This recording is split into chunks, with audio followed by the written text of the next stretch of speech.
এই লাইলা আর মামুনের কাহিনীর মধ্যে আমি সবসময় লাইলারে সাপোর্ট করে গেছি, মামুনরে কখনোই সাপোর্ট করছি না।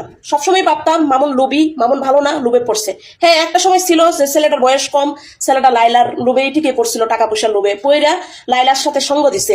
কিন্তু বর্তমানে এই লাইলা, এই বুড়া বেড়ি, এই হতিনের ঘরের হতিন, দুনিয়াত কি বেড়েন নাই? তুই এই একটা মানে শিশু বাচ্চা, দুধের বাচ্চা, মানে তোর বয়সে আর মামুনের বয়সে তো মামুন তো দুধের বাচ্চাই। তুই বুড়া বেড়ি এই মামুনের পিছনে পড়ে রয়েছিস খেলে গে? দুনিয়াতে কি আর পোলাপান নাই? দুইটা মেজরের কাছে বিয়ে হয়েছিস, একটা নিয়ে সংসার করতে পারছিস না।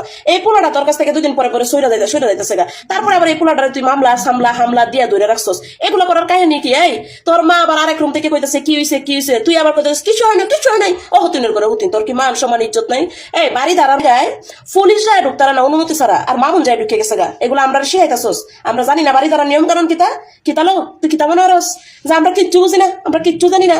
হ্যাঁ, আমরা জানি না বাড়ি তারা যায় ঢুকলে অনুমতি লাগে, আমরা জানি না। সব দোষ মামুনের। তুই যদি মামুনের বাসাত না নিন, বাসার মধ্যে না নিতে, মামুন যায় এমনি এমনি ঢুকে গেছে না তোর বাসাত না কিতা? ঠিকই বুঝাইতেছস। পাবলিক মনে হওয়ার পরে বোকা, কিচ্ছু বুঝে না পাবলিক, যা বুঝায় সব তুই বুঝস।